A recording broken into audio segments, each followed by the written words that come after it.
안녕하십니까. 평생투자 파트너입니다. 11월 9일 목요일이고 지금 시간이 9시 14분입니다. 오늘 좀 늦었습니다. 이것저것 좀 할 게 많았고 볼 것도 좀 많아서 좀 늦게 하는 점 양해 부탁드리겠습니다. 오늘 할 내용은 아주 짧은 시황에 대해서 이야기를 잠깐 하고요. 그 다음에 오늘은 기술적 분석에 대한 이야기를 하겠습니다. 기술적 분석의 이야기를 왜 갑자기 하느냐 라고 하면 오늘 보면 이렇게 대신이었죠. 그쵸? 대신증권에서 교육자료 형식의 어떤 리포트가 기술적 가이드 1이라는 이렇게 확률과 타이밍이라는 기술적 분석에 대해서 나왔습니다. 그래서 저도 오늘 나와서 쭉 봤는데 상당히 괜찮습니다. 상당히 괜찮고 예를 들어서 주식을 처음 공부하고 싶은데 뭐 무슨 책이 좋을까라고 한다면 저는 이 책도 이 책이 아니고 이 리포트 한 120쪽 정도 되는 건데 이거를 한번 꼭 정독 한번 해보시기를 좀 권해드리겠습니다. 아마 이게 지금 나온 것이 1편인 것 같고 2편이 이제 나올 것 같거든요. 지금 나온 1편에 대한 이야기 좀 해야 될 것 같고 여기 보면 상당히 기초부터 최근의 이야기까지 돼 있지만 사실 깊이는 조금 부족하지만 그래도 큰 그림에 대한 설명은 다 됐다. 좀 그러니까 뭐 여러 가지가 있겠지만 그죠? 수박 겉핥기 정도라고 보여집니다. 하지만 기술적 분석을 너무 깊게 들어가면 저는 흔히 그런 말을 쓰는데 우주에 한번 갔다 옵니다. 우주. 별나라에도 한번 갔다 오고 이거에 대한 의미는 다시 한번 말씀드릴게요. 그래서 기술적 분석은 뭐 깊게 파보는 것도 괜찮지만 일반적으로 많이 활용하는 것들 정도로만 좀 보시면 될 것 같고 그런 용도라면 여기 한 요 정도의 내용이 상당히 괜찮다 라고 좀 판단이 돼서 이거를 좀 소개를 시켜 드릴 건데요. 일단 아마 이게 100쪽짜리다 보니까 한 번에 다는 못 끝낼 것 같아요. 그래서 웬만하면 다 끝내고 싶은데 그래서 일단 시장 이야기하고 그 다음에 기술적 분석 이야기를 하는데 이게 과거부터 쭉 나오거든요. 다우 이론부터 해서 뭐 지그재그 차트까지 요즘엔 잘 쓰지 않는 그쵸? 그리고 어떤 장기 이평선 그리고 패턴들 추세대를 만드는 것들 그리고 어떤 피보나치 수열도 나옵니다. 되돌림 비율까지 해서 그 다음에 어떤 최근에 많이 쓰는 MACD 뭐 스토캐스틱 RSI 볼린저 밴드 뭐 DMI 지표 뭐 이렇게까지 나오는데 한번 보시면 도움이 될 것 같고 일단 요 내용은 제가 저희 회원들한테는 일단 이메일로 문자나 문자로 한번 제가 다 내일 보내드리겠습니다. 보내드리고 그리고 일단 시작해 보겠습니다. 시장 먼저 이야기를 해보면 최대한 1시간을 넘기지 않고 해볼게요. 한 30분에서 40분 정도에 끝나야 될 것 같은 생각이 들어요. 왜냐면 이게 길면 저 자신도 사실 다른 사람의 어떤 무언가를 이렇게 1시간 이상 투자해서 보기 쉽지 않거든요. 그래서 일단 저도 웬만하면 좀 짧게 하려고 노력하겠습니다. 오늘 시장을 먼저 보면 코스피 지수 코스피를 보면 일단 6차례의 분산이 나온 걸로 확인이 됩니다. 일단 분산이 1에서 2주 혹은 뭐 2에서 3주 정도까지 좀 이렇게 단기간에 한 2에서 3주라고 하는 게 좋겠네요. 단기간에 어떤 분산 그죠? 매수와 매도의 어떤 그 싸움 안에서 매도세가 더 강한 날 그죠? 전일보다 지수가 하락하고 거래량이 증가하는 이런 분산이 짧은 기간 안에 4에서 한 6차례 정도가 나오면 어, 통계적으로 한 80% 정도 이상이 약세 조정을 받더라라는 건데요. 이런 겁니다. 요 언저리에서 이렇게 나온다고 내일부터 바로 약세가 가는지 않을 수도 있고요. 20% 확률로 10몇 프로 확률로 갈 수도 있는 겁니다. 하지만 80%가 넘는 비율로 이 언저리부터 천천히 주가는 조정을 보인다거나 이런 경우가 많았거든요. 이거는 제가 어떤 미국의 어떤 차트라든지 미국의 어떤 지수라든지 한국 지수 전체 다 적용해 봤습니다. 하나도 빠짐없이 해봤고 그래서 지금 6차례 분산이 나왔다라는 거가 중요하고 좀 긴장하고 있습니다. 저 역시도. 근데 다행히 것은 일단 저희의 주식 비중이 지금 최소한 70% 정도 될 거예요. 저희 고객들 평균 아마 그 이상일 겁니다. 그래서 분산이 이렇게 6차례가 나왔을 때에 어떤 대응을 하는 거겠죠. 어차피 시장은 왔다 갔다 하는 거기 때문에, 그죠? 요때가 왔다고, 혹은 뭐 요 언저리가 왔다고, 코스피가 없어지는 건 아니거든요. 요때 떨어질 때 어떤 대응도 하고, 다시 바닥에서의 기회를 또 잡을 수 있는, 이런 것이고, 일단은 대응 방식은 이런 분산이 나오면 저는 가장 첫 번째로 하는 것이, 일단은 추가 매수를 자제하는 겁니다. 추가 매수. 그리고 두 번째는 신용 매매가 있었다면 신용 매매를 모두 다 상환 신용 매매는 다 상환한다라는 거. 추가 매수를 어, 추가 매수를 하지 않고 더 이상 신용 매수를 자제하고 세 번째는 나의 포트폴리오 안에서 어, 흔히 잡초죠, 잡초. 장미가 아닌 잡초를 골라내기 시작합니다. 골라내고, 그 다음에, 만약에 약세장이 온다면, 그쵸? 약세장이 온다면, 전체 다 매도해도 됩니다. 왜냐면, 시장 약세일 때는 4분의 3 정도의 종목이, 하락을 하기 때문에 그렇습니다. 특히 주도주일 경우에, 주도주가 아닌 경우에, 우량주이든 아니든 상관없이 그렇다는 거. 그래서 사실 더 중요한 거는 이런 약세장일 때는 그냥 쉬는 게 아니고요. 절망만 하고 있는 것이 아니라 이 시장이 약세가 있으면 강세가 다시 나오거든요. 이런 강세장의 바닥을 확인하는 이런 시점에서 들어갈 종목들이 있을 거잖아요. 그 종목들을 선별하는 그런 과정인 거예요. 그 과정이 이 약세 시장이 짧을 수도 있고 아예 큰 하락으로 이어질 수도 있겠죠.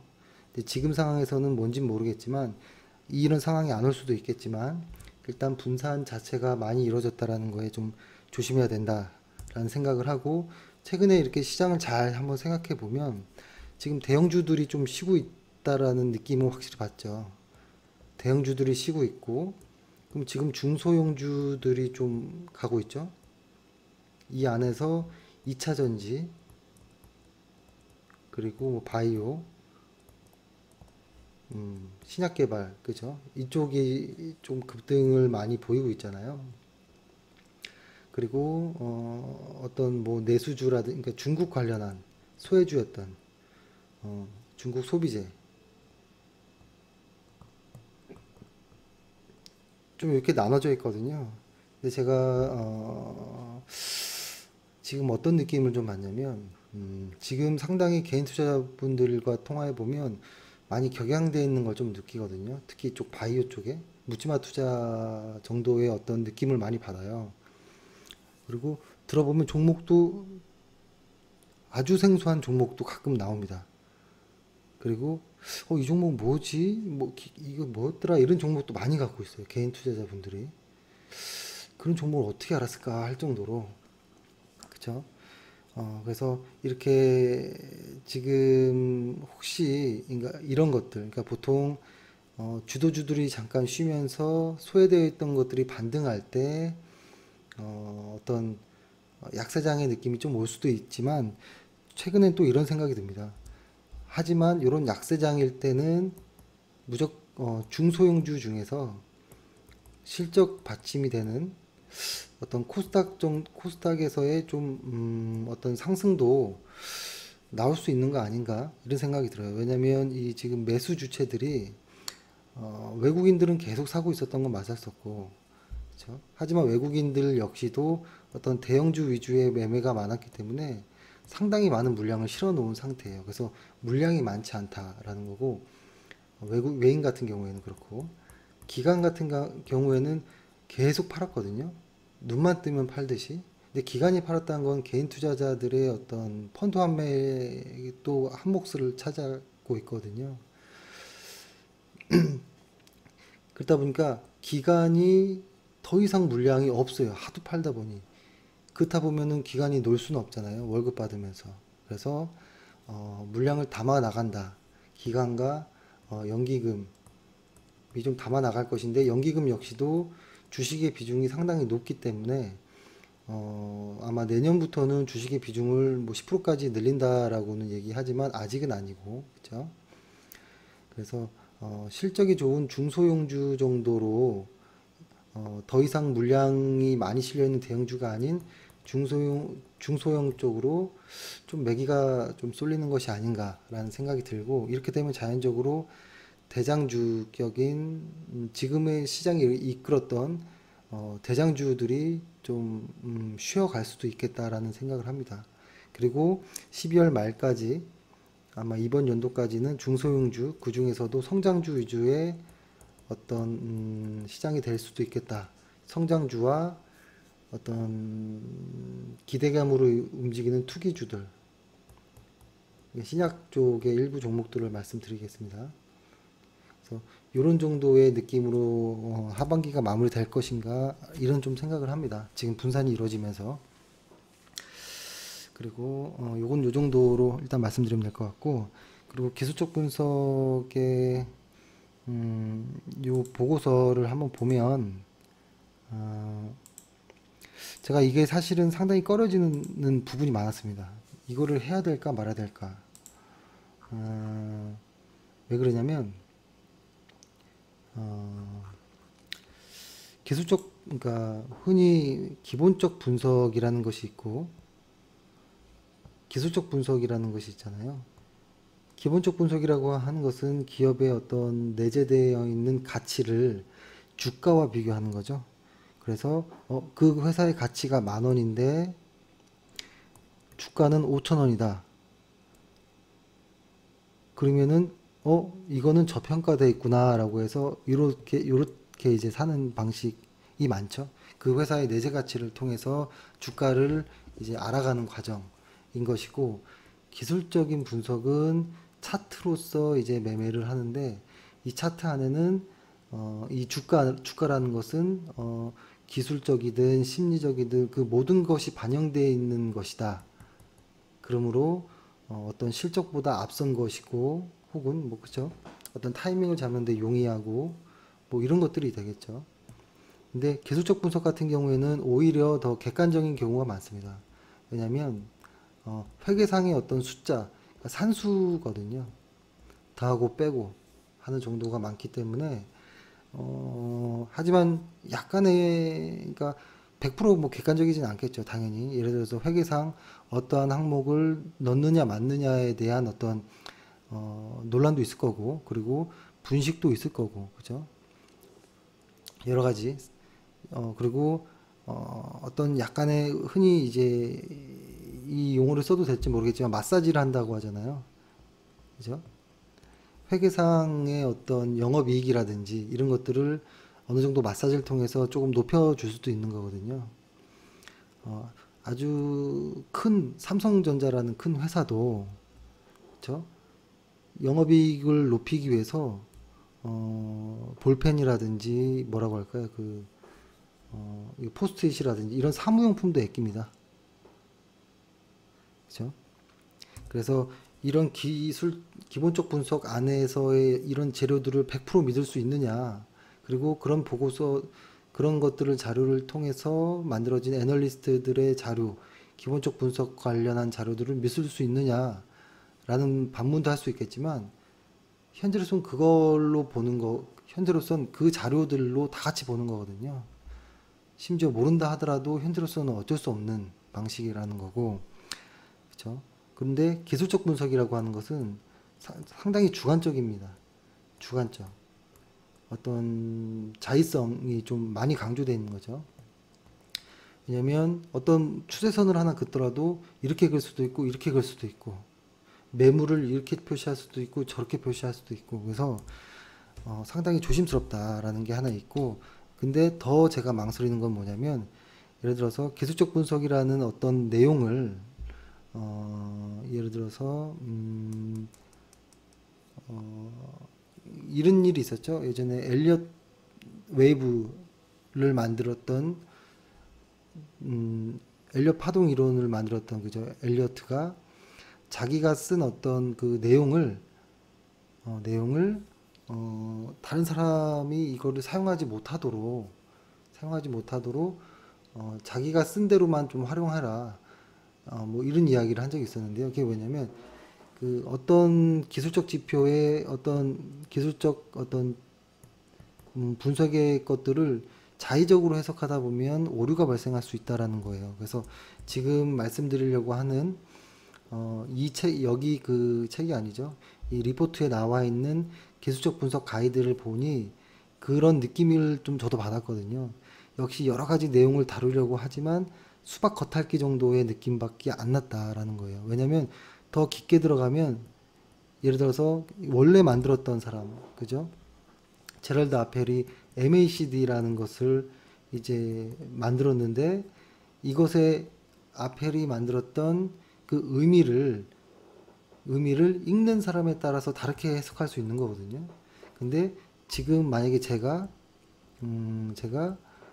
MACD는 이렇게 보는 겁니다라고 규정을 해버리면 실제 이 MACD를 만든 사람이 말했던 거와 다를 수도 있고, 또한 제가 말하기 전에 다른 직접 지금 듣고 있는 회원분들이 이 이론을 접하게 됐을 때 저랑 다르게 이해할 수 있는 거거든요. 그래서 어떤 선입견을 씌우는 것 같아서 상당히 꺼려지는 부분이에요. 기술적 분석을 이야기하는 것은. 하지만 이 정도 리포트에 나와 있는 심플한 정도의 내용 정도는 알아야겠다 싶어서 말씀드리고, 고객들과 통화하다 보면 가장 어려워하는 부분이 사는 건 잘 사는 것 같은데 매도를 못 하겠어요. 이런 얘기를 많이 합니다. 그리고 수익이 났는데 지금 마이너스네요. 뭐 이런 경우도 많고, 저 역시도 그럴 때 많고요. 그래서 좀 기술적 분석이라는 것은 기본적 분석을 바탕으로 하고, 그 다음에 추가적으로 기술적 분석을 사용했을 때 어떤 더 시너지가 나오는 것이다 라고만 이해하시고, 오직 요걸로만 이제 하지 말자라는 겁니다. 그래서 제가 요거를 이제 말씀드리고, 대신에 저 역시도 저의 어떤 개인적인 이야기는 좀 최대한 자제를 하고 이 그 애널리스트 김영일이라는 사람이 쓴 내용 그대로를 전달을 좀 해보고, 그 다음에 혹시 회원들께서 조금 헷갈려 할 부분에 대해서만 약간의 이제 첨언 정도를 하는 것으로 하겠습니다. 일단 보면은 뭐 이런 목차들이 있겠죠. 여기서 보면 이런 내용이 있네요. 보니까 한쪽으로 치우치는 것은 좋지 않다. 기본적 분석과 기술적 분석 같이 하자 이런 뜻이죠. 그렇죠? 근데 보통 주식 투자를 처음 하는 사람들은 기술적 분석을 선호하는 경향이 많아요. 왜냐면 재무 데이터를 분석하는 어려움이 있다라는 거, 이건 뭐 그죠?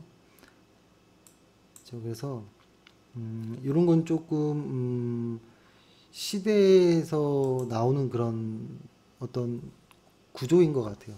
제가 주식 처음 했을 때는 컴퓨터가 없었기 때문에, 그죠? 제가 좀 어릴 때 가난하게 살아서 그런지 컴퓨터가 없었기 때문에 뭐라고 할까요? 그냥 일일이 그 주가 종가를 가지고 차트를 그리거나 뉴스라든지 대학 도서관을 가서 자료를 찾거나 뭐 이런 식의 게 좀 적응이 돼 있거든요. 근데 요즘에는 화면을 키자마자 보통 핸드폰을 키잖아요. 그렇죠? 핸드폰을 키기 때문에 여기서 이렇게 차트밖에 안 나오거든요. 아주 짧은 구간에. 그렇기 때문에 어떤 기술적 분석을 사용하는 이런 긴 과정 안에 호흡이 없이 짧은 구간만 보는 거거든요. 저는 이거 역시도 증권회사의 어떤 마케팅의 일부라고 봅니다. 매매 회전을 빨리 해야 되기 때문에 여기서 나오는 거는 기술적 분석은 투자 수익을 높이는 보조수단으로 사용하자라는 거고, 그리고 기본적 분석에 뒷받침되지 않는 기술적 분석은 확률이 낮아진다. 이건 상당히 중요한 내용 같습니다. 기술적 분석을 어떻게 사용할 것인가에 대한 게 써 있고, 사실 기술적 분석의 역사는 깊습니다. 1850년도경에 우리가 흔히 아는 찰스 다우의 다우 그 이론들이 나오잖아요. 근데 그 앞전 시대에 아마 1700년도 아마 후반이었던 것 같아요. 후반. 그렇죠? 이때부터 일본에서는 캔들 차트가 나오죠. 혼마 문해이사라고, 그렇죠? 그때부터 나왔고, 캔들 차트라는 것이 이렇게 쭉 시작되면서 이제 과정이 시작되는데요. 제가 좋아하는 사람들은 이 안에 그리고 1900년도 거의 초죠? 1897년인가? 뭐 1897년인가? 요때 이제 일본의 일목균형표를 만든 호소다 고이치도 나오고, 그죠? 요 언저리 조금 지나서 어떤 그 뭐라고 할까요? 이 언저리 이제 1900년 초반부터 해가지고는 이제 기본적 분석과 기술적 분석이 이제 아주 많이 나오기 시작하는, 그리고 한 1960년도를 기점으로 해서 이제 컴퓨터 관련한 어떤 이론들이 많이 나오는, 보조지표들이 많이 나오는 이런 것들이죠. 근데 결론은 이 기술적 지표라는 것의 핵심은 뭐냐면 심리라는 겁니다. 심리를 읽자라는 것이거든요. 그래서 지금 이 책에 나와 있는 것은 상당히 작은 분량이에요. 그러니까 기술적 분석이라고 하는, 예를 들어서 이만큼의 내용이 있다면 오늘 말씀드릴 건 요만큼입니다. 요만큼. 이 안에서도 수박 겉핥기를 할 거예요. 그러니까 아주 수많은 기술적 분석의 내용들이 있는데 그 중에서 그래도 가장 많이 일반적으로 많이 사용하는 아주 작은 부분을 한다라는 거기 때문에 지금의 내용이 어떤 다른 기술적 분석과 반하는 경우가 있을 수 있을 거예요. 하지만 이것도 공부하고 다음에 이것도 보고 이렇게 다 하나씩 보는 거죠. 여러 가지를 보는 거고, 그리고 또 기본적 분석을 하는 사람들은 어떤 말을 하냐면, 나는 차트쟁이가 아니야. 어떻게 주식을 촌스럽게 차트 보고 해. 나는 기업 분석을 하는 사람이야. 기업의 내재 가치를 평가해. 이렇게 좀 이제 허세를 부리는 사람들도 있는데요. 그것 또한 좀 촌스러운 말 같아요. 이 모든 것들, 그러니까 주식에는 정답이 없잖아요. 그죠? 주식에는 정답이 없기 때문에 기본적 분석의 어떤 여러 가지 어떤 내용들과 기술적 분석의 수많은 이야기들을 모아서 자기 걸로 완성해 나가면서 그것을 통해서 군중 심리를 읽고 주식 시장 안에서의 어떤 심리를 읽어 나가면서 어떤 해답을 찾는 과정인 거예요. 해답을.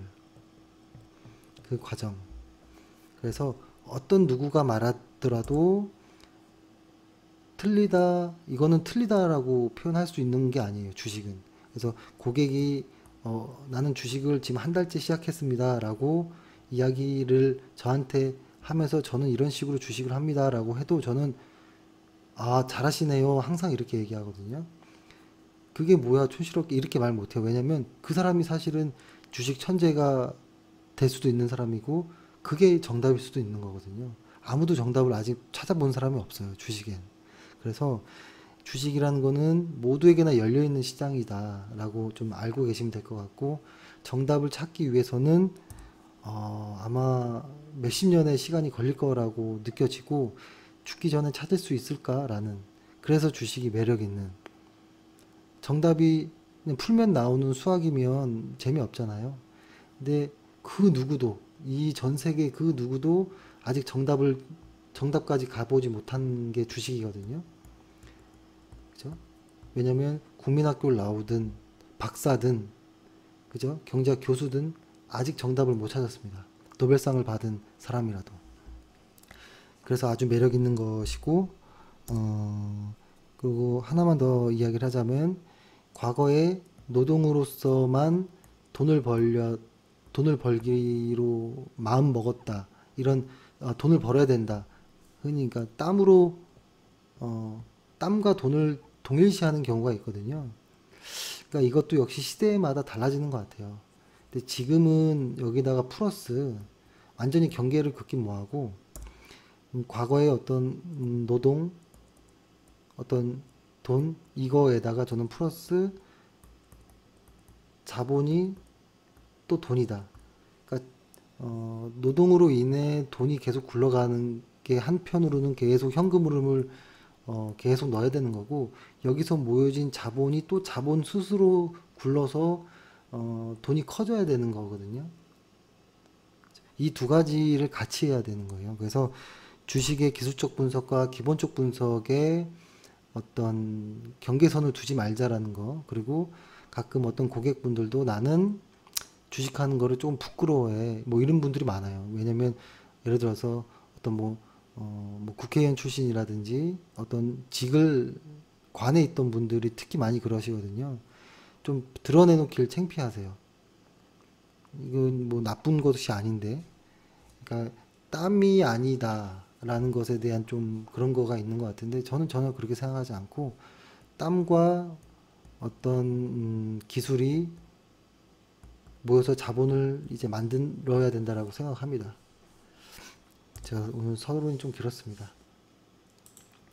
그래서 이제부터 있는 그대로 한번 쭉쭉 읽어보겠습니다. 투자 수익률 보조 수단으로서 기술적 분석 어떻게 활용할 것인가 라는 내용. 그렇죠? 여기에는 아마 조금 내용이 별거 없는데요. 보면 이런 거겠죠. 영업이익률이 이렇게 매출액과 함께 쭉 증가하는 회사가 있고 감소하는 회사가 있었는데 기본적 분석을 통해서 당연히 이 회사를 골라야 되지만 안 그럴 수도 있다라는 어떤 좀 이야기를 하는 것 같습니다. 그리고 기술적 분석을 통해서 어떤 종목을 추스렸다면 거기에 플러스 기술적 분석, 기본적 분석과 기술적 분석 이거를 더해서 성공 확률을 높이자라는 거고 저는 비중이 매수할 때는 기본적 분석 60%와 기술적 분석 40%를 쓰고 매도할 때는 기술적 분석 100%로 매도를 합니다. 예외가 있는데요. 그 예외는 뭐냐면 장기로 갔을 때, 그러니까 단기로 매매할 때 말고 중장기로 한 6개월에서 1년 정도를 한 종목으로 끌고 가고 있었을 때, 특히 이제 삼성전자 같은 경우, 이런 경우에 오래 가고 있는 우량주들 같은 경우에는 기술적 분석상 어떤 고점의 징후가 나오지 않았는데도 매도하는 경우는 저는 한 두어 가지 정도 되는데, 첫 번째는 연속으로 순이익이 감소할 때 연속으로 두 번 2분기 감소할 때는 그냥 무조건 매도를 하고요. 그리고 PER이 100% 이상 증가했을 때 올랐을 때 또 매도를 합니다. 그래서 이 정도로 예외를 두고는 거의 대부분 90% 이상은 기술적 분석으로 매도의 타이밍을 잡으려고 합니다. 저 역시 그렇다라는 거고, 근데 여기서는 좀 조심스럽게 말을 하는 것 같습니다.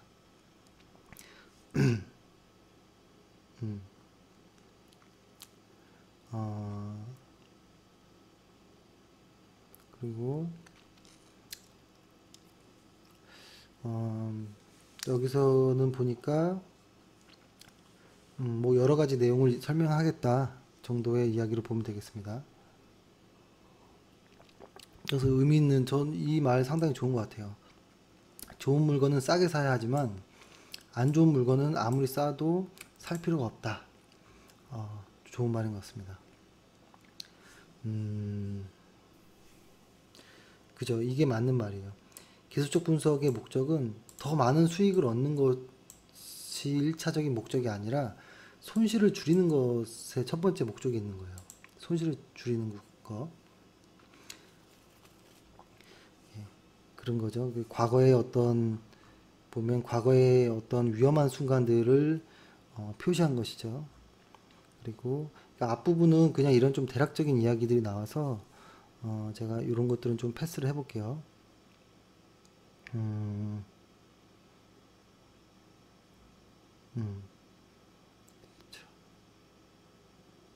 이것도 아마 읽어보시면 될 것 같고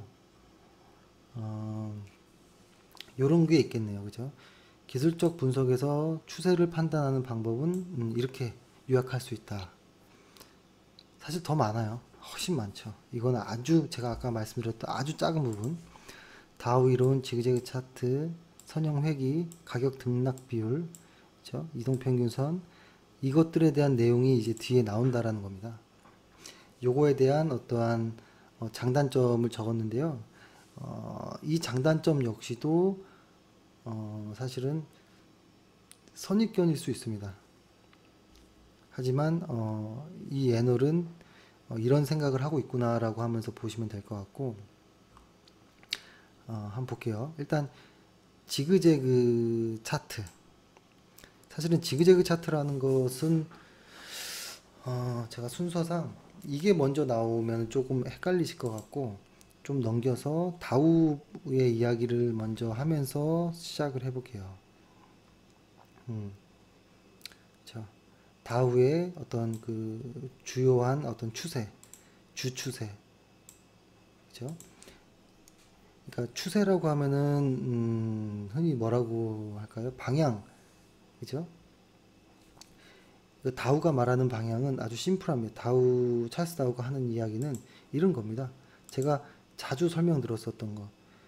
주가가 이렇게 올라갈 때 보면 상승할 때는 길고 하락이 짧아요. 이 상승하는 어떤 이런 흐름 안에서는 상승이 길고 하락은 짧고 상승 길고 하락 짧은 이런 경우들이 좀 많다라는 거고 그리고 또 하나는 이렇게 저점이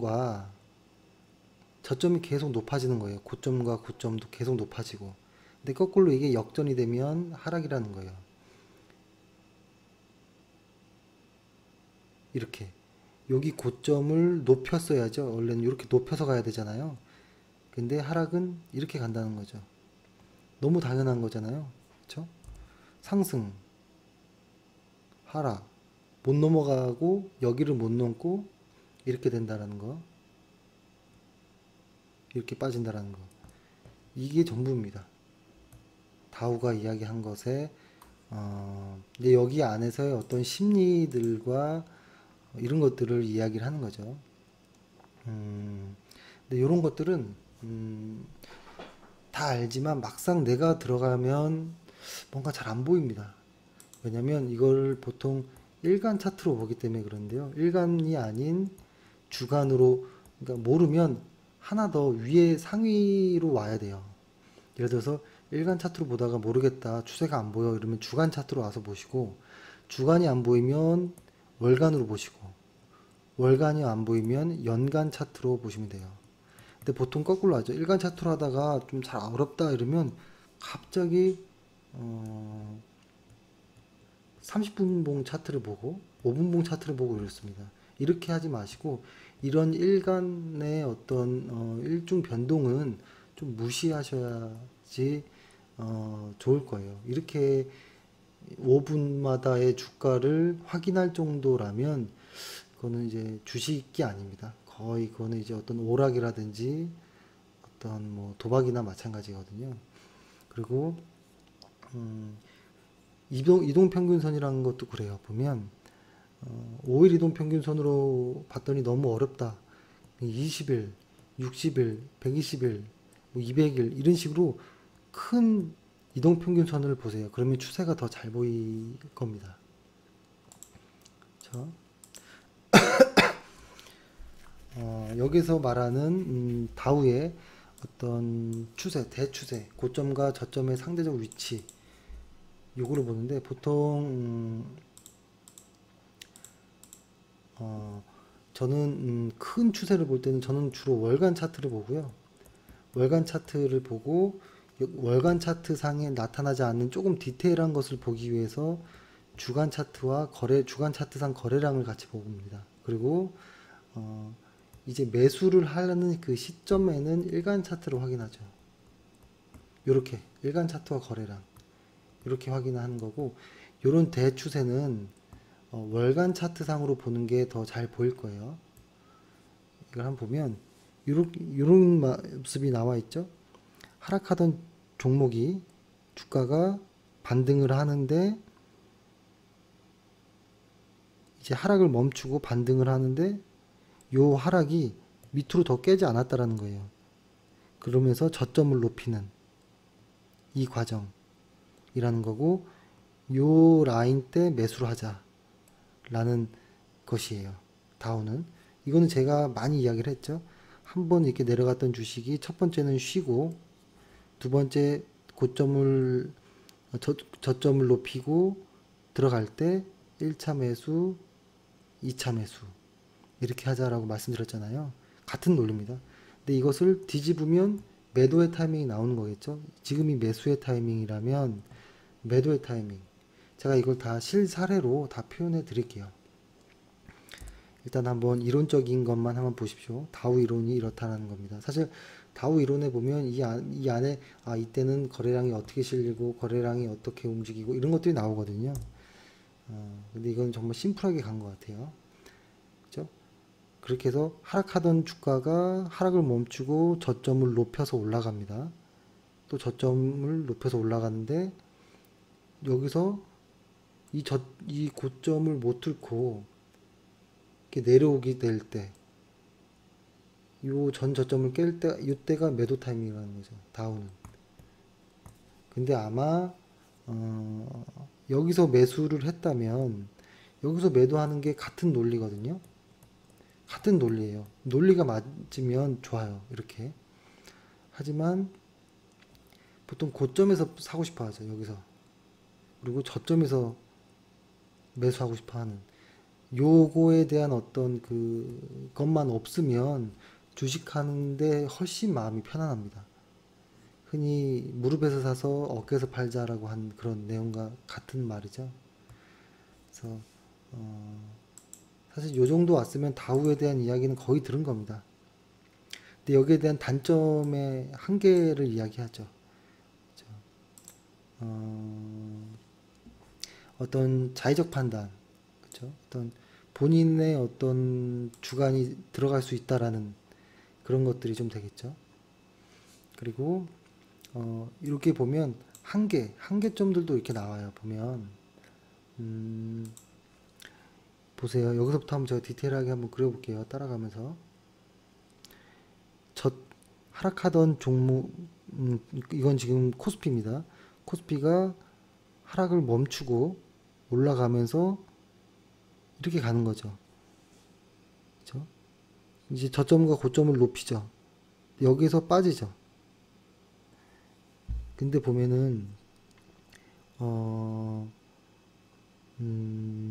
요거를 어떻게 봐야 되냐면 요런 식의 어떤 속임수들이 좀 나올 수도 있다라는 거예요. 그러니까 보통 이게 보면은 예를 들어서 여기를 표현해 보면 하락하던 종목이 상승하려면 이렇게 가야 된다고 했잖아요. 근데 여기를 보면 좀 들쑥날쑥하죠. 이렇게 요건 너무 심했고 그죠? 좀 들쑥날쑥하죠. 이렇게 여기를 깨고 내려가잖아요. 이런 것들도 존재한다라는 거예요.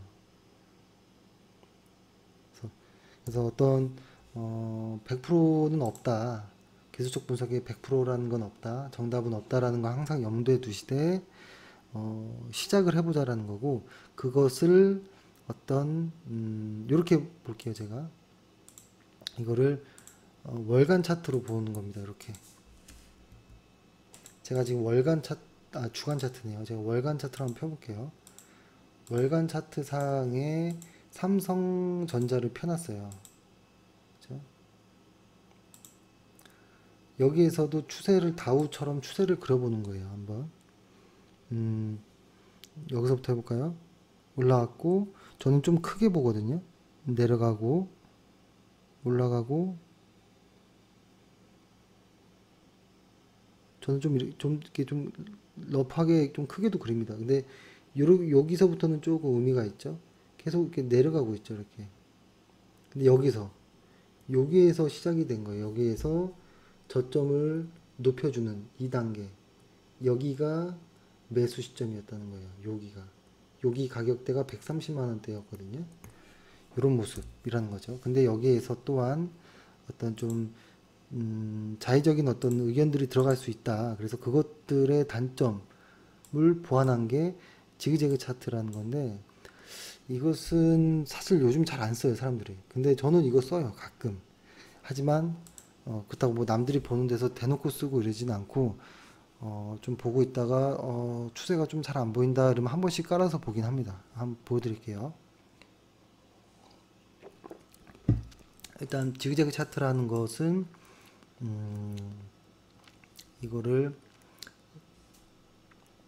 어떤 고점과 저점의 어떤 비율을 정해서 그 비율을 이탈했을 때는 추세가 변하는 것처럼 선을 그려 놓는 거거든요. 요런 식인 거죠. 이렇게. 근데 일정 비율의 변환이 없었기 때문에 직선으로 표시된 것들. 그렇죠. 이런 것들. 이런 것들을 보면 추세 상승을 좀 크게 볼 수도 있다라는 거고. 그래서 삼성전자를 한번 지그재그 차트를 한번 깔아볼게요. 깔아보면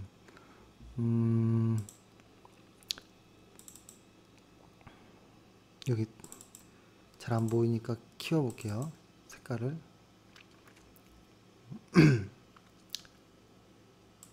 진하게 하면 더 안 보일 테고, 노란색. 아이고, 더 안 보이네요.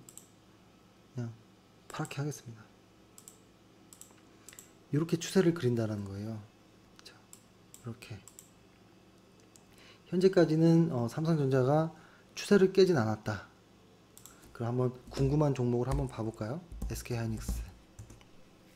SK하이닉스는 잘 보시면 저는 이걸 봤었거든요. 이거 매매하기 전에 여기 요때여서 꺾입니다. 꺾이고 요 과정이 생겨요. 여기서. 그래서 저는 이 당시가 매수인가 보다라고 했었고, 근데 저는 아마 이 앞전 요 언저리에서 매수를 한번 했던 기억이 나요. 그래서 실수도 한번 했었고. 네. 여기서부터 이 지그재그 차트는 이렇게 움직이는 과정 중에 있어요. 현재. 그리고 한번 제가 다양하게 한번 볼게요. 관심 종목은 아니고 코스피를 시총대로 한번 나눠 볼게요. 현대차 좀 크게 볼게요. 월간 차트로. 아이고, 반만 나눠야겠네. 반.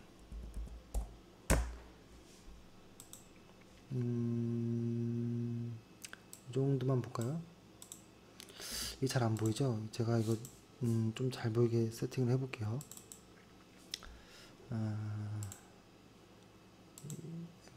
채우기를 조금 연하게.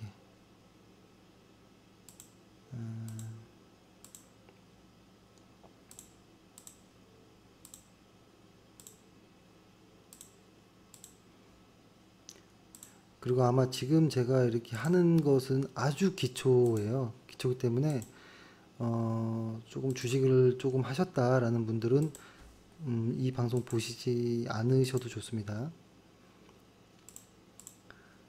이렇게 하면, 그렇게 하고 지그재그 차트를 조금 진하게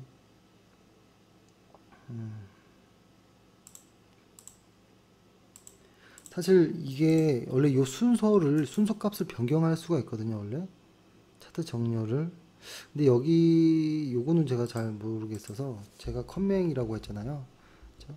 어때요? 이 현대차는 보니까 지그재그 차트상 다우의 이론을 만약에 보는데, 다우의 이론을 보려고 했더니 주간이 개입돼서 그러면 주간 없이 지그재그 차트로 순서를 봐보자 라고 하면 이렇게 되겠죠. 하락하고 있던 게 여기 저점을 잡은 상태에서 이 저점을 계속 높이면서 한참을 가고 있죠. 그렇죠? 그리고 그렇다면 요 정도의 고점을 이 지그재그 차트상 돌파하면 다우가 말했던 어떤 매수 시점이 나오는 겁니다. 그럼 거꾸로 매도 시점은 어디였었냐면 여기에서 여기를 돌파 못하고 빠질 때 요때가 매도 시점인 거죠. 매도, 여기가 매수, 이렇게 되는 겁니다. 근데 월간 차트로 매매를 하기가 추세를 보기는 좋아도 매매 자체는 상당히 어려워요. 그래서 만약에 여기에서 올라갈 때 한번 이렇게 갈 줄 알았는데 여기까지 와버렸어요. 그래서 정신 못 차리고 있다가 놓쳤습니다. 그랬을 땐 여기서는 매수할 수 있겠죠. 눌렸다가 올라갈 때 여기서, 그리고 만약에 여기서 매도했다, 그럼 요거의 수익을 한번 보면, 대신에 이거를 하기 전에 이 회사의 펀더멘털을 확인하고 한다라고 했죠. 펀더멘털이 회사의 그것이 좋아야 된다는 거겠죠. 100% 정도 수익이 나는 거죠. 이렇게 해도. 근데 이거를 욕심부려서 여기서 고점에서, 예를 들어서 고점이 얼마인가요 이게, 150% 되는 수익률을 110%에 팔았어, 이럴 필요는 없어요. 자책할 필요는 없습니다. 그렇죠? 10%라도 제대로 된 수익을 내는 게 중요한 겁니다. 그래서 지그재그 차트란 이 정도다라고 일단 맛배기를 좀 보여드렸고, 또 이런 것도 있을 수 있어요. 어떤 일정, 제가 이거를 그냥 사례로 설명해 드려 볼게요. 예를 들어서 이 고점과 이 저점을 잡아놓고 한 20% 정도, 저점 대비 20%라고 체크해 놓으면 저점 대비 20% 이상을 상승해서 이 상승 구간이 일정 이상 이 상승 구간을 깨지 않고 유지된다면 추세가 전환되는데 성공했다라고 합니다. 반전되는 것에 성공했다. 그럼 거꾸로 이 고점 대비 20% 정도를 주가가 깨고 내려가면 이제 추세가 반전됐다 라는 것입니다. 추세가 전환, 이것도 상당히 많이 썼어요 예전에. 근데 아마 요즘은 이건 안 쓸 거예요. 왜냐면 차트가 너무 잘 나오니까. 근데 예전에는 저도 역시 고점은 알겠는데 지금 이 고점은 알겠는데 차트가 없다 보니 이 위치가 어디까지 왔는지를 잘 모르거든요. 그래서, 그리고 이 고점에 예를 들어서 120원이었어 라는 고점은 뉴스를 통해서 봤는데 현재 만약에 한 100원까지 다가오는 과정이 이렇게 온 건지 알 수 없었거든요. 그래서 뚱 잘라서, 그래 고점 대비 20% 하락하면 매도할 거야, 이렇게 많이 썼다라는 거예요. 근데 보통 대세 하락이 아닐 경우에는 지수가 20% 혹은 25%까지 하락하지 않아요. 보통 지수가 한 15%에서 20% 정도에 머무는 경우가 많아요. 고점 대비 다시 가는 주식이라면, 이렇게 갔다가 눌렸다가 간다라고 하면 이 이상 하락하지 않아요. 이 하락폭이 20%가 넘지 않아요. 잘. 이건 한번 과거 차트들을 쭉 보다 보면 느끼실 거예요. 일반적으로 그렇고, 그 대신에 지수가 20%면 개별 종목은 2배 혹은 3배 이상 빠지거든요. 그러니까 한 40%, 50%, 60%, 많으면 70%까지 개별 종목이 빠지는 거예요. 실적이 안 좋은 지금 그런 종목들은 이렇게까지 간다라는 거예요. 빠질 수 있다라는 거. 그렇게 하고 그리고 그쵸. 잠시만요.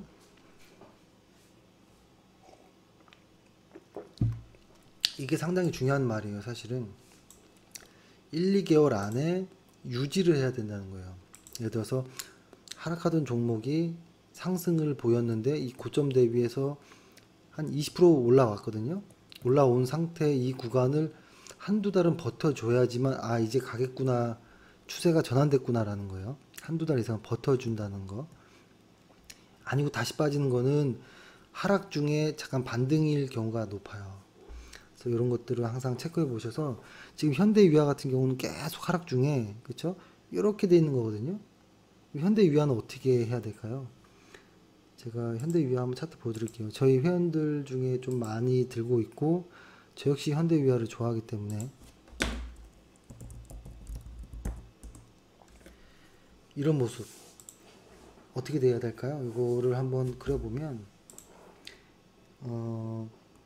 저점이 여기서 나왔거든요. 여기서, 그렇죠?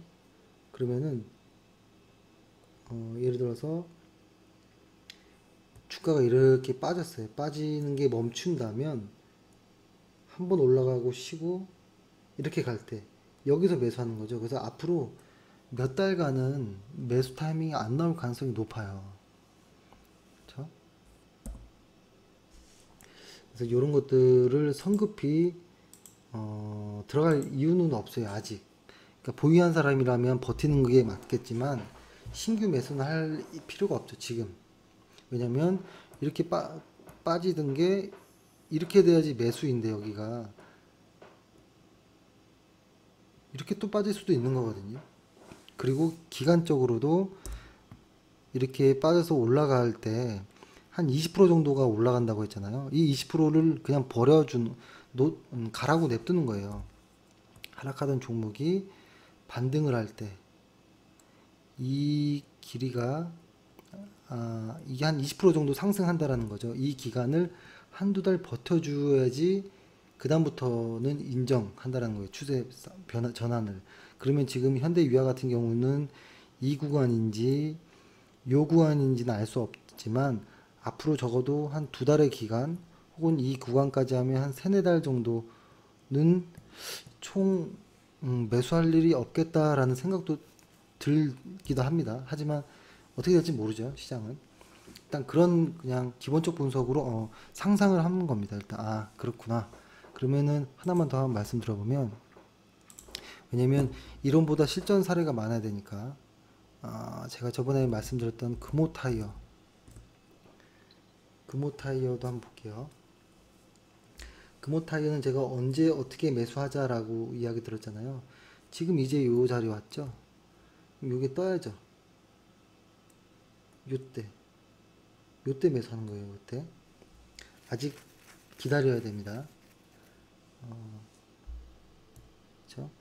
이거는 내가 봐도 100% 바닥이야 라고 생각해도 여기서 팔면 여기서 팔아야지만 논리가 되잖아요. 그런 논리로 주식할 수는 없습니다. 꼭지와 바닥을, 천정을 정확히 안다라는 거 불가능합니다. 그래서 이렇게 보시면 될 것 같고, 시간이 좀 많이 지났는데 조금만 더 진도 나가고 내일 웬만하면 마무리 좀 해야겠네요. 사실 별것도 아닌 말을 제가 처음에 너무 많이 했습니다. 죄송합니다.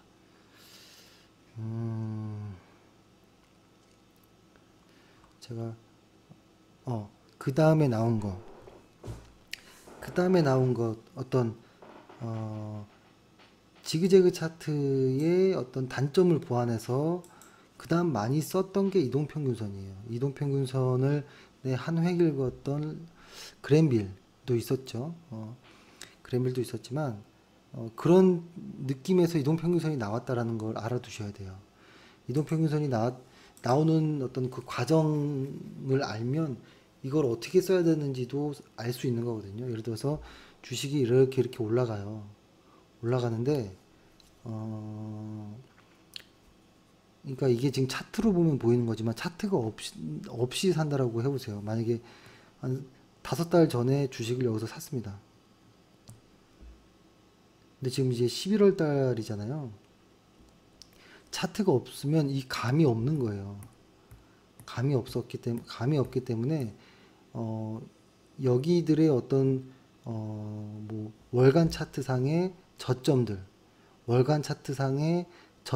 가격 정도면 한 5개 정도 저점이 나오잖아요. 5월의 저점, 6월의 저점, 7월, 8월, 9월, 10월에 6개네요. 이 6개의 저점을 다 더해서 나누기 6을 한 게 이동평균선인 거잖아요. 그렇죠? 왜냐면 이 감각이 없기 때문에 이동평균선이 나온 거예요. 이거 역시도. 왜냐면 이거를 그리지 못하니까, 차트가 없으니까. 그래서 이런 거죠. 이렇게 주가가 가는 것들에 대한 어떤 저점들만 아주 러프하게 그리는 거예요. 저점들을, 이 월간의 저점들, 그러니까 월간의 저점이 아니죠. 월간의 종가, 월간의 매월 종가만 모으는 거예요. 모아서 이것을 평균화해서 이게 선을 만드는 거예요. 이렇게 이것을 이 이동 평균선이라고 하는 거예요. 만약에 한 달 더 지나면 요거 하나를 빼고 하나 더 추가해서 나누기 똑같이 하고, 그러니까 5일 이동 평균선이면 이 5개의 점으로 하는 거, 만약에 10일 이동 평균선이면 10개 점으로 하는 거겠죠.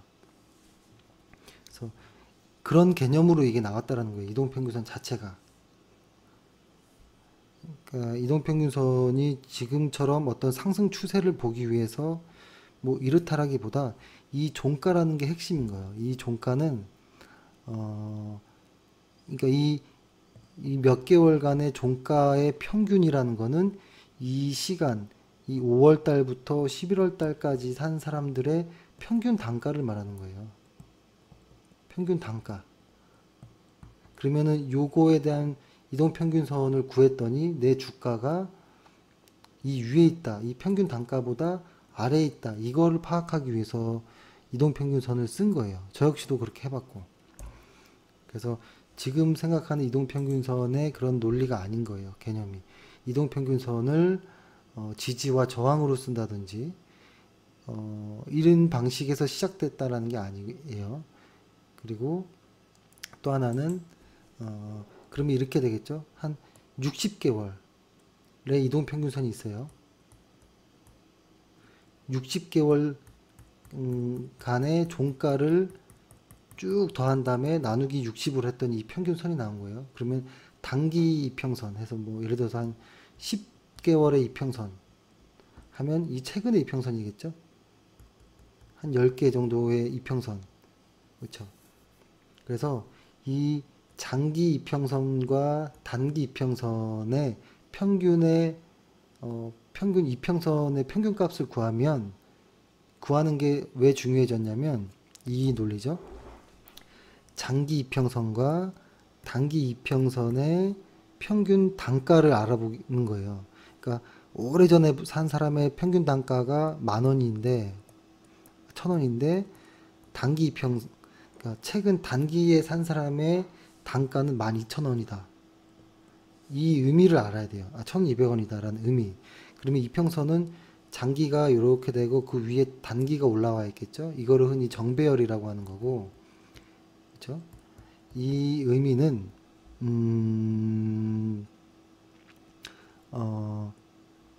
최근 들어서 점점점 가격이 올라가고 있다라고 그냥 알면 되겠죠.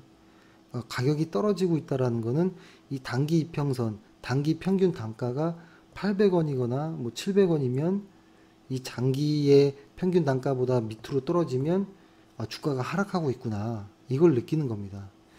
그러니까 이런 것들이 차트가 없었기 때문에 나왔던 것들이라는 거예요. 그래서 장기 이평선이 가장 이동평균선을 활용하는 방법은 이런 두 가지의 이야기와 정배열을 확인하는 거예요. 장기 이평선이 이렇게 올라가고 그 다음에 단기 이평선이 내려왔다가 이런 식으로 간다라고 했을 때 이 평균 단가가 이렇게 10,000원, 1,000원이었고 1,200원이었을 때 이런 모습을 정배열이라고 하는 거고, 이때는 모두 다 수익권인 사람들이 많은 구간, 심리가 호전되어 있는 상황, 이런 것들을 말하는 거예요. 이런 상황들을. 그래서 이거에 대한 것들이 시작점이었고, 이거에서 어떤 이동평균선을 예를 들어서 자꾸 의미를 부여하게 되었어요. 의미 부여. 왜냐면 이동평균선을 한 20일을 이렇게 쭉 20일 이동평균선을 그어봤더니 주가가 여기 맞고 빠지고 뭐 뭔가 좀 이런 느낌이 보인다라는 거예요. 근데 이거는 이제 의미부여의 시작인 거고, 사실 어떤 이평선이, 그래서 만능 이평선을 찾으려는 노력이 많았어요. 그래서 뭐 예전에는 뭐 33일선 많이 썼죠. 33일선이 아주 엄청난 숫자라고 했었고, 이 33일이란 거는 1900년도 초에 호소다 고이치가 시세가 전환되는 숫자다라는 그 이야기도 했었고, 그래서 마법의 숫자를 찾으려고 노력을 했었고, 그런 숫자들이 예를 들어서 일목균형표는 9, 26, 33, 42, 그죠? 65, 이 안에 또 13, 17, 이런 것들을 마법의 숫자를 막 찾기 시작해요. 그리고 그죠? 그죠? 수학자 역시 그 피보나치도 마법의 숫자 1 더하기 1은 이렇게 피보나치 수열이 이렇게 되잖아요. 이렇게 하나씩 더하는 거. 이 숫자들, 이런 숫자들을 자꾸 마법의 숫자를 찾고 이거를 앞뒤로 나눠줘서 뭐 32.8이라든지 뭐 이런 비율들을 만들기 시작합니다. 62.8이라든지 그죠? 38이라든지 그죠? 이런 비율들을 만들기 시작하고, 근데 이런 것들이 사실은 의미를 부여하기 시작한 것에서 있다라는 거고, 이거는 이제부터는 이 영상을 보는 회원들이 직접 자기한테 맞추는 거예요. 이거는 정해지지 않았어요. 지금 많이 보고 있는 20일 이동평균선이 만능은 아니에요. 23일 이평선은 그러면 엉망인 걸까요? 아니거든요. 19일 이평선은 이거는 못 쓰는 건가요? 이것도 아니에요. 그거는 의미 부여를 어떻게 하느냐에 따라 달라질 수 있다라는 거고, 다만 과거에 한 가지를 빼먹었는데 이런 거예요. 매도 타이밍을 잡기 위해서 이평선을 저도 그렇게 썼었고, 어떻게 했냐면, 그래 적어도 장기 이동 평균선을 보통 이렇게 되는 경우가 많거든요. 200일 이평선을 많이 거보면 추세가 갑자기 급격하게 올라가는 애들은 이렇게 돼요. 200일 이평선이 이렇게 가고요. 그 안에서 단기 이평선인 한 50일 이평선 정도가 주가가 막 빠지고 부딪히고 하다가 이렇게 가는 경우가 많거든요. 그러면 주가는 그쵸, 주가는 먼저 가기 때문에, 선행하기 때문에 이렇게 가는 경우가 많죠. 이렇게 가는 경우가 많거든요. 이랬을 때 매도 타이밍을 찾으려고 이동 평균선을 했던 거예요. 왜냐면 컴퓨터가 없기 때문에 이 모든 게 없어요. 상상만으로 하는 거예요. 오직 상상은 뭐냐면 나의 가격, 지금 현재 주가는 얼마이냐 이건 알 수 있고, 한 월간 차트 상으로 해가지고 몇 개월의 종가 정도는 도서관 가면 쉽게 구할 수 있다 보니 계산을 하는 거죠. 그래서 적어도 주가가 이 장기 이평선의 어떤 무언가를 뚫을 때 매수를 했다면, 그죠? 매도는 단기 이평선을 깰 때 매도를 하자 정도. 왜냐면 장기 이평선은 이렇게 되잖아요. 주가가 이렇게 와서 이렇게 되면 요만큼의 손실폭이 아깝다라는 거예요. 근데 단기 이평선은 이렇게 오다가 이렇게 여기서 고점에서 그나마 가깝게 팔 수 있었거든요. 그래서 장기 이평선과 어떤 단기 이평선의 데드크로스가 나오기 전에 이 평균 단가, 단기에 사람들이 매수했던 가격의 평균 단가를 현재 주가가 밑으로 현재 주가가 쌀 때 매도한다라는 거였어요. 아마 이런 이야기는 아마 처음 들어보셨을 거라고 생각합니다. 왜냐면 너무 예전 이야기고 이 이야기를 잘 하는 사람이 없는 걸로 알고 있고, 굳이 할 이유가 있나라고 생각할 수도 있고, 그렇죠? 그리고 컴퓨터가 나오고 나서 주식을 시작한 사람들이 많아요, 훨씬. 그래서 그런 거기 때문에, 그러니까 이게 연결되는 거예요. 다우와 지그재그 차트, 이동평균선 추세 방향. 그럼 여기서부터 아마 제가 시작을 하면 될 것 같고, 여기가 몇 페이지인가요? 지금 28페이지부터 시작을 하면 될 것 같고, 한번 정리를 해보면 이 앞에 그 기본 길을 잡는 게 중요하고요. 뒤는 기술적인 거기 때문에 금방 넘어가는 거예요. 그러니까 약 한 그쵸 한 150년 전쯤인가요? 그 찰스 다우가 130년 정도 됐네요. 좀 더네. 140, 50년 전쯤에 찰스 다우가 어떤 추세의 상승과 하락을 통한 매수와 매도 시점 그리고 다양한 어떤 심리들을 어떤 반영하는 어떤 무언가를 내놓는다라는 거. 그리고 이 사람은 미국의 다우지수를 만든 사람이고 그런 것들을 인해서 사실 기술적 분석에 대한 어떤 붐이 좀 조금 생기기 시작할 때 그 당시 때였고 그리고 이런 것들이 근데 하지만 어떤 단점들을 보완을 해야 될 필요성이 있었다라는 거예요. 자의성 때문에. 그래서 지그재그 차트라는 것을 보안상 필요해서 넣게 됐고 그렇죠? 근데 그 지그재그 차트 오기 전에 이거였죠. 다우의 어떤 왔다 갔다 하면서 매수 매도하는 이런 걸 했고 근데 여기에서도 잘 추세가 차트가 없으니까 잘 안 보이니까 이 상승과 하락의 어떤 그 뭐라고 할까요? 그 폭 20% 정도의 어떤 추세 전환되는 어떤 무언가를 정해놓고 매수와 매도 혹은 상승 추세, 하락 추세를 봤다라는 거. 그리고 그것에 이런 것의 단점을 보완하기 위해 지그재그 차트라는 것을 고안했고 이거 역시도 좀 부족한 부분이 있기 때문에 이동평균선이라는 것을 만들었다라는 겁니다. 이동평균선. 예. 이동평균선의 최초의 의미는 이것입니다. 나의 이동평균.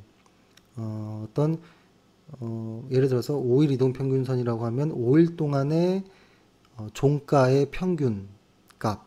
그 의미는 다시 말해서 평균 단가라는 것이다. 평균 단가. 이 평균 단가라는 것의 의미는 의미를 부여하기 시작한 것이었고 그래서 이 단기 이동 평균 뭐 한 60일 이동 평균 평균들을 구해서 단기 이동 평균선이 장기 이동 평균선보다 비싸다면 정배열이다. 거기에 주가가 위에 있다면 주가의 가격이 그러면은 과거부터 최근까지 계속 가격이 올라왔다라는 어떤 모습이다 라는 거였습니다. 그래서 이제 앞으로 나올 이야기들은 아마 이제부터 조금 더 핵심적인 이야기가 나올 텐데요. 잠깐 예고 먼저 하면 그리고 제가 내일 자료 보내드리면 한번 읽어보십시오.